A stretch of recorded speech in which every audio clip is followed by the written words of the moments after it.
beliau panahlah unta Bunda Aisyah. Dan setelah unta itu jatuh, berjaga-jagalah kalian di sekelilingnya. Jangan biarkan seorang pun menjangkaunya. Itu sahabat Ali. Mereka lalu menjalankan perintah itu. Dan tidak lama kemudian perang antara kaum muslimin itu pun usai. Perang Jamal berakhir dengan kondisi yang memilukan. Perang saudara yang pertama kali terjadi di kalangan kaum muslimin. Dua sahabat mulia yakni Az-Zubair bin Al-Awwam dan Tolhah bin Ubaidillah serta sahabat lainnya gugur karenanya.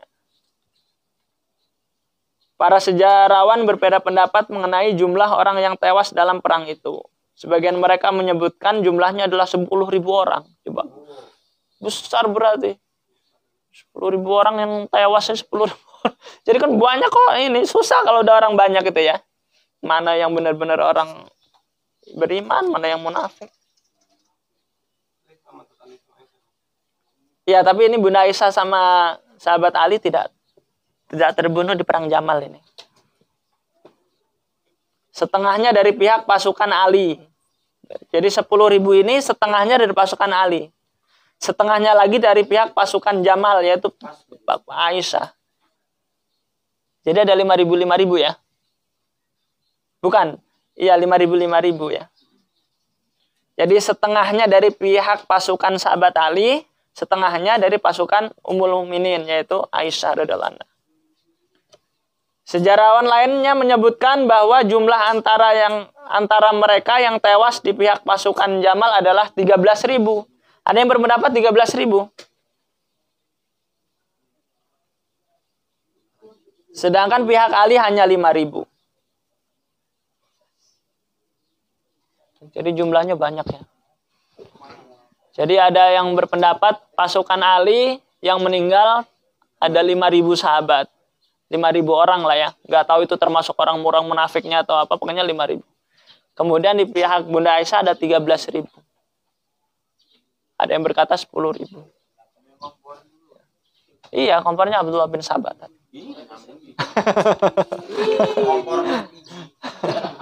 Provokatornya. Kamu di depan loh padahal. Kompornya Alimah. Apanya? Iya. Di sini tidak disebutkan. Mungkin salah satunya karena memang perang itu menggunakan sahabat Aisyah. Beliau berada di atas unta tadi ya. Mungkin seperti itu. Sehingga ada tandunya. Sehingga disebut dengan perang Jamal.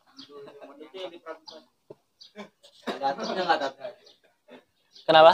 Ini perang Jamal disebut juga dengan perang Aisyah ya. Perang Aisyah.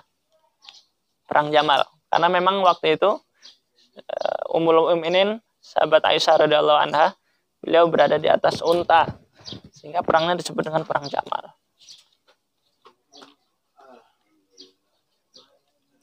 Jadi perang ini adalah perang yang merupakan bencana besar dalam tubuh umat Islam.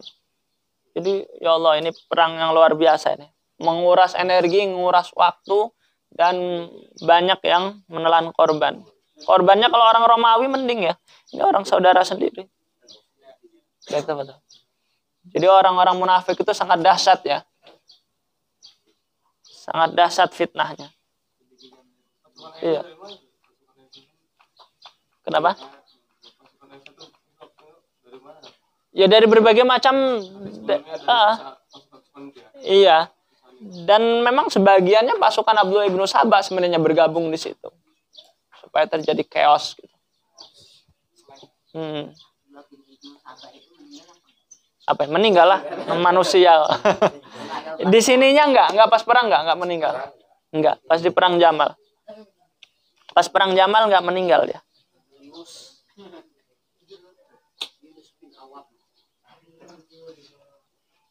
Kita lanjutkan.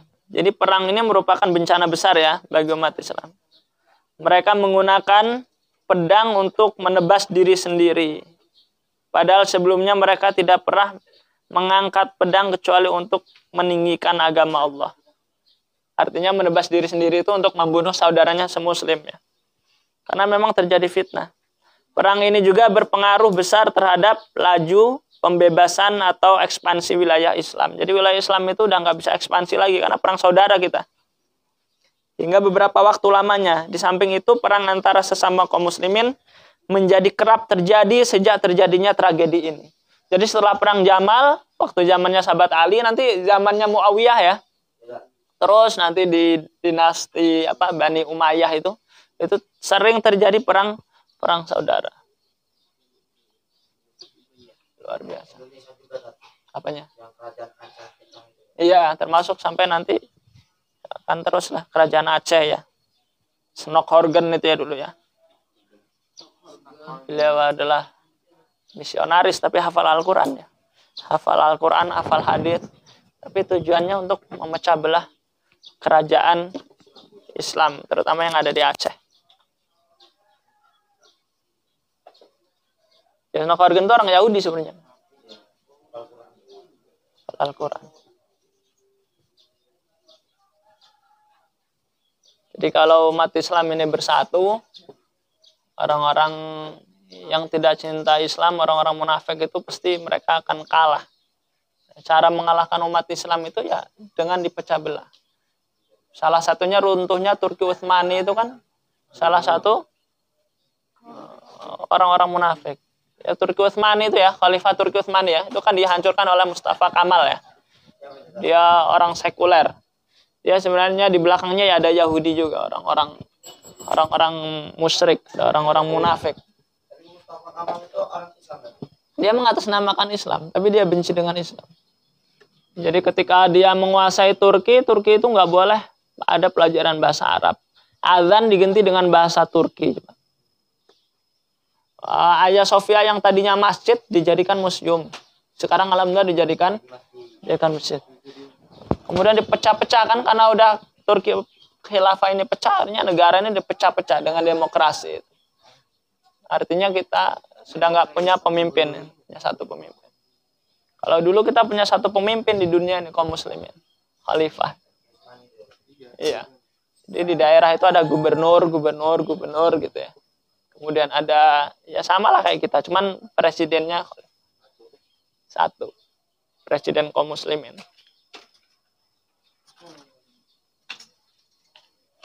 Nah itu orang-orang munafik, orang-orang musyrik, orang-orang kafir anti betul dengan kekhalifahan itu. Karena dengan adanya khalifah, umat Islam bersatu ya. Umat Islam bersatu. Makanya dipecah-pecah sama mereka.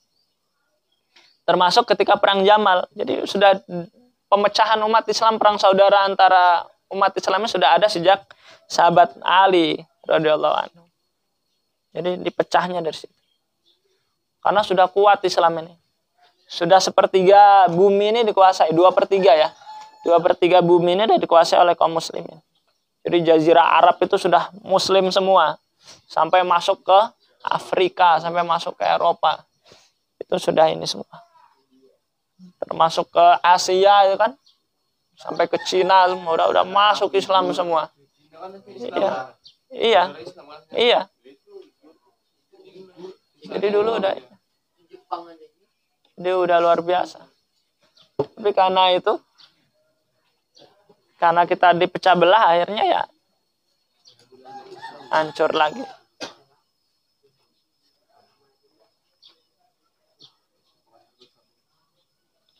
Jadi waktu perang ini banyak sekali terjadi kerugian. Fanatisme kesukuan yang telah dihapus dalam Islam pun muncul kembali. Akhirnya berkabilah-kabilah lagi ya, pecah lagi. Oh ini kabilah ini kabilah ini. Dia fanatik lagi dengan kesukuannya. Karena terjadi ini perang saudara ini. Di samping itu kaum muslimin malah membunuh teman mereka, bukan membunuh para pembunuh Utsman. Konsekuensinya mereka menerima fitnah-fitnah yang lain tanpa dapat menuntaskan fitnah yang dikorbankan terhadap Utsman. Yang pasti perang Jamal menjadi salah satu musibah besar yang menimpa kaum muslimin. Karena terjadi fitnah. Makanya disebutkan al-fitnatu asyaddu minal qatl. Al-fitnatu asyaddu minal qatl. Fitnah. Kehancuran-kehancuran ini luar biasa.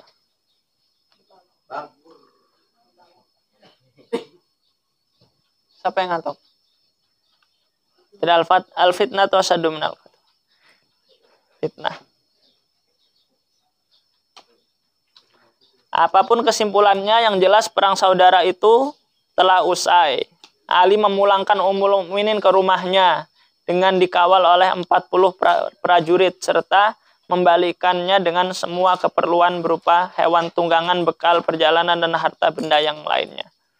Kaum muslimin keluar untuk mengucapkan selamat jalan kepada Aisyah. Demikian juga Ali. Aisyah berkata, "Wahai anak-anakku," ini kata Bunda Aisyah ya, "wahai anak-anakku, janganlah sebagian kita mencela sebagian yang lainnya, hanya karena sesuatu yang tidak disukai. Janganlah seorang di antara kalian menganiaya yang lain saat mendengar berita tentang hal itu." Jadi karena fitnah ya. Jadi sahabat Ali nggak benci sama Bunda Aisyah. Bunda Aisyah nggak benci sama sahabat Ali karena luar biasa. Karena sahabat Ali itu kan menantu sebenarnya, ya kan? Menantunya Aisyah. Tapi menantunya beda, ya beda ibu. Iya, menantu tiri. Mama mertua. Jadi Ummul Mukminin, ibunya orang-orang yang beriman. Termasuk anaknya juga namanya Ummul Mukminin ya. Jadi sahabat Ali itu ya menantu, ya anak, ya sahabat itu sangat dekat. Ya tetangga. Demi Allah tidak ada masalah antara diriku dengan Ali pada masa lalu kecuali sekedar seperti masalah antara seorang wanita bersama para madunya. Jadi nggak ada masalah. Sesungguhnya Ali dibalik penilaian negatifku terhadapnya adalah salah seorang yang terbaik di antara kalian. Begitu kata Bunda Aisyah. Ali lantas menanggapinya, "Wahai manusia, demi Allah, apa yang dikatakan beliau itu sangat benar dan sangat baik. Tidak ada masalah antara diriku dengan dirinya kecuali seperti yang dikatakan. Sesungguhnya Aisyah adalah istri Nabi, kalian baik di dunia maupun di akhirat." Kemudian sahabat Aisyah bertolak, Bunda Aisyah bertolak dari Basrah dengan para pengawalnya. Basrah itu Irak ya. Pada hari Sabtu. Perang tadi terjadi hari apa? Kamis, Jumat, Sabtu. Nah, ini wallahu alam berapa Sabtu kapannya. Tapi di sini pertengahan bulan Rajab. Ini pertengahan bulan Rajab ya, tahun 36 Hijriah. Tadi perang ini terjadinya kapan? Bukan, bulannya bulan apa tadi? Jumadil Akhir. Jumadil Akhir kemudian Rajab ya kan? Jumadil Akhir kemudian Rajab. Jadi hampir 1 bulan perangnya. Jadi hampir 1 bulan terjadinya perang Jamal ini. Jadi dari pertengahan Jumadil Akhir sampai pertengahan bulan Rajab.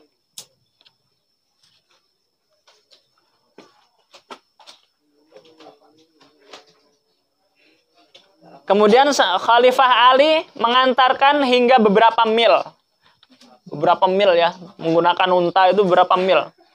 Dan dia mengikut sertakan anak-anaknya bersama Aisyah selama 1 hari perjalanan. Ali juga mengirimkan saudara Aisyah, yaitu Muhammad bin Abu Bakar, menyertainya pulang ke Madinah. Yakni di bawah pengawalan 40 prajurit tadi. Akhirnya selesai perang Jamal itu.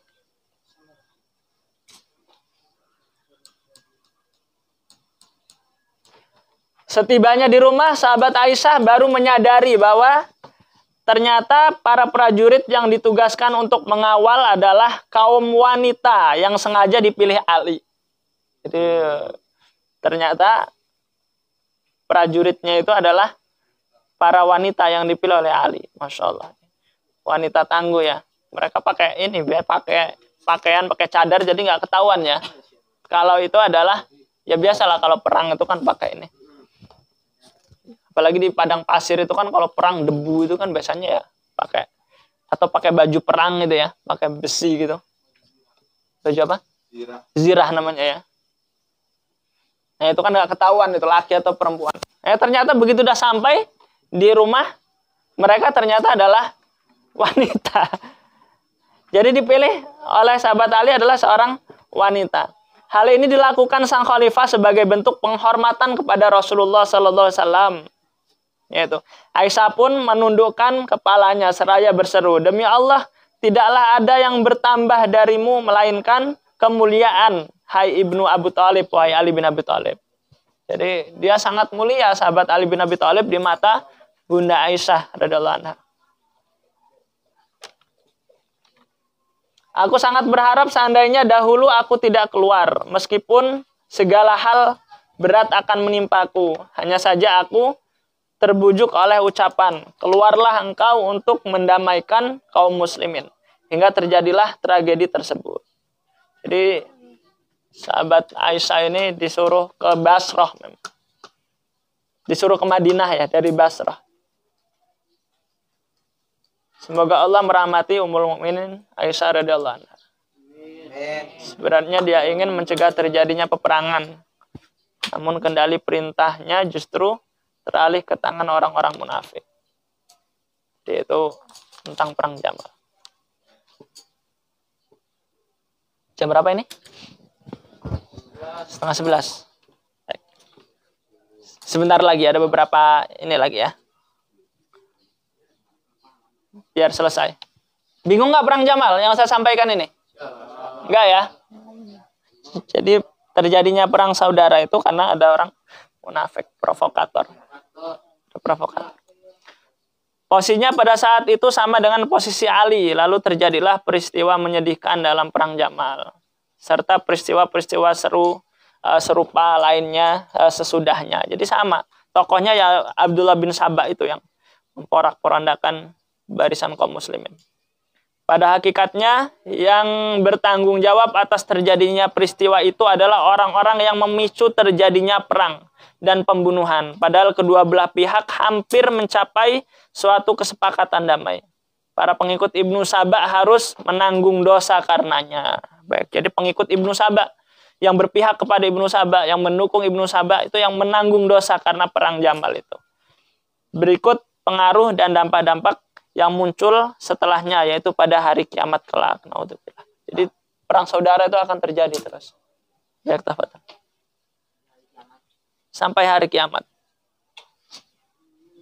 Orang-orang munafik akan terus keluar sampai hari kiamat. Adapun para sahabat Rasulullah yang hanyut dalam peristiwa ini tanpa adanya andil sama sekali dari mereka untuk menciptakan situasi genting tersebut atau berperang aktif di dalamnya, maka kita tidak boleh menzalimi mereka ataupun menyalahkan seorang pun dari mereka. Akan tetapi sebaiknya kita tidak memberikan komentar atas perselisihan yang terjadi di antara mereka. Jadi komentar kita ya orang munafik. Jadi kita jangan menyalahkan sahabat Ali, jangan menyalahkan sahabat Aisyah. Karena memang terkena api fitnah. Para sahabat seluruhnya hanyalah menginginkan kebaikan dan perdamaian. Jadi nggak ada ya yang menginginkan peperangan itu. Mungkin komentar terbaik dalam masalah ini adalah seperti yang diriwayatkan dari Sa'id bin Al-Musayyib radhiyallahu anhu. Suatu ketika seorang bertanya kepadanya, "Apa pendapat engkau tentang Utsman, Thalhah dan Az-Zubair?" Sa'id Al-Musayyib menjawab, "Sesuai dengan apa yang difirmankan oleh Allah Subhanahu wa taala di dalam surat Al-Hasyr ayat yang ke-10. Walladzina ja'u min ba'dihim yaquluna rabbana ighfir lana wa li ikhwanina alladzina sabaquna bil iman wa la taj'al fi qulubina ghillan lil ladzina amanu rabbana innaka ra'ufur rahim." Dan orang-orang yang datang sesudah mereka, yaitu Muhajir dan Ansor, mereka berdoa, "Ya Rabb kami, ampunilah kami dan saudara-saudara kami yang telah beriman lebih dahulu dari kami. Dan janganlah engkau tanamkan kedengkian dalam hati kami terhadap orang-orang yang beriman. Ya Rabb kami, sesungguhnya engkau maha penyantun, maha penyayang." Jadi kita sama saudara-saudara kita, yang pertama, kita memohonkan ampun ya, untuk mereka, karena mereka manusia. Memohonkan ampun. Kemudian tidak boleh kita mempunyai sifat dengki kepada mereka. Jadi jangan sampai kita membenci saudara kita. Kalau kita tidak bisa memberikan sesuatu, minimal kita bisa memberikan doa untuk mereka. Ya, berikan doa. Maka dalam Islam kita diperintahkan untuk berdoa. Allahumma gfir lil muslimin wal muslimat wal mu'minin wal mu'minat al ahya'u minhum wal amwat ya. Jadi kita berdoa itu. Kita doakan saudara-saudara kita yang masih hidup atau yang sudah meninggal.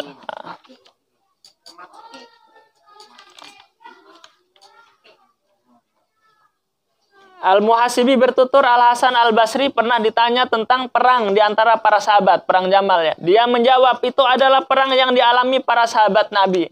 Sedangkan kita tidak ada saat itu. Mereka tahu, sedangkan kita tidak tahu. Mereka bersepakat sehingga kita pun mengikuti.